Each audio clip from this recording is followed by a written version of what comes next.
Andrea, so excited to be here with you to talk about one of the things that I get asked the most about with schools is social media. So much happens with social media. There's so much to think about. What would be like one thing or one word of advice you'd like to give school marketers now about social media? Well, social media is always changing. And I always say, Aubrey, it's kind of like job security because it's like if we are doing social media, and dude, I do it for like a living and I can hardly keep up. So it is challenging. But if we stick together, especially with schools and what's working, I think we can stay on top of it. So if you're feeling overwhelmed, you're not alone. I think a lot of times we can get caught up in all these trends. And really coming back to it, social media is about building trust. And so that's what we need to be focused on a day in, day out basis. The latest craze or the whole 6, 7 jokes or whatever it might be. Maybe I just timed dated this, but that's been going on for a long time. Whatever it might be, it can be hard to keep up with that, but it's really about consistently sharing what's actually happening in your schools. Because your community, your families, even your staff love to see those stories. I love that. So what really stands out for me here is I think of the small schools that I often see, and they're like completely overwhelmed.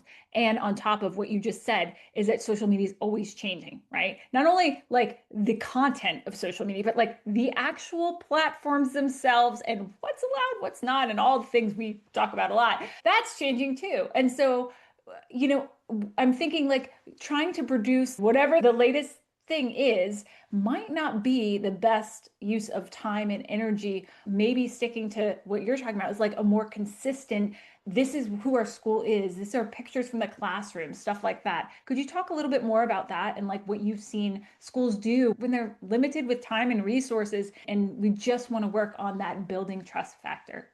Yeah. Well, I think one of the big trends that I see that I'm training a lot in the work that I do with schools is just increasing capacity through students.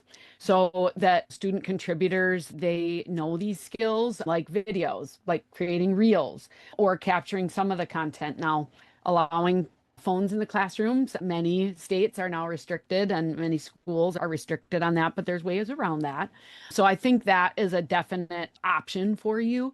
The other thing that I think is that instead of thinking about all these trending type videos that can get attention, but just what else can you do with video? Right now, I am doing a little series on our college program. We have a really small school, but our school actually covers the cost of all of their college classes. And so, like Aubrey, right now, my daughter, senior, she's got 38 college credits already that I haven't had to pay for and she hasn't had to pay for, right? So we're creating just these short little videos, and I am not a videographer. I am not an editor, but I am able through Instagram Reels, just that app itself, being able to piece some things together, adding some captions right in there. It's not perfect, but it's telling the story. And I can do that in a short amount of time if I just dig in there and take action. And so I think that there's some of those stories. Think about your school. What deserves to be told? How can we share it? It could be a picture. It certainly can, but it can also be a short video with your phone. It doesn't have to be anything more complicated than that. Yeah, so we don't need to lean into like professionally perfected things, right? Is what I'm hearing. Yeah, I think people relate to authentic. There's research out there that shows that some of those authentic, imperfect videos reach way more than those professionally edited ones that you get done. And think short, think 30 seconds, a minute. I mean, even shorter if you can get your point across in a shorter amount of time, but it does not have to be long. That's super important. What is like one like last piece of advice you'd like to leave for school marketers, anyone dealing with social media now in the future? I just say you're not alone. Even though you may feel like you're alone, there's people like Aubrey, there's people like me that, really focus on trying to give helpful tips. And you can't necessarily be everywhere. So prioritize which channels are most important for your audience. If that's Facebook, then focus your time there. If you have time for Instagram, look at that as well. But there's always going to be a new channel or platform coming out. You don't always have to jump on top of it because you don't have the time. I hear it all the time, Aubrey. Somebody's just like, Well, social media is not my only job. And I'm here to tell you, there's not many people out there where social media is their only job. It's one of 10, 20 things that are on their plate. So it doesn't have to take a lot of time, but you do have to prioritize. And I think that's really important. And you know what else, Aubrey? Give yourself grace. We give everybody else grace.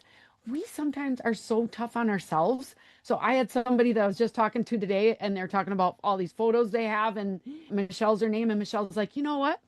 It's okay if I post these this summer and do a little flashback on what we learned over the school year, right? Because we deserve some grace too. Absolutely. Not to sweat when things like, hey, you're going to have tough weeks. Not everything's going to go well. So, giving yourself grace. Great advice. Thank you so much for being here and for sharing some of these insights. We're so glad to have you helping schools navigate the ever changing field of social media. Thanks for having me.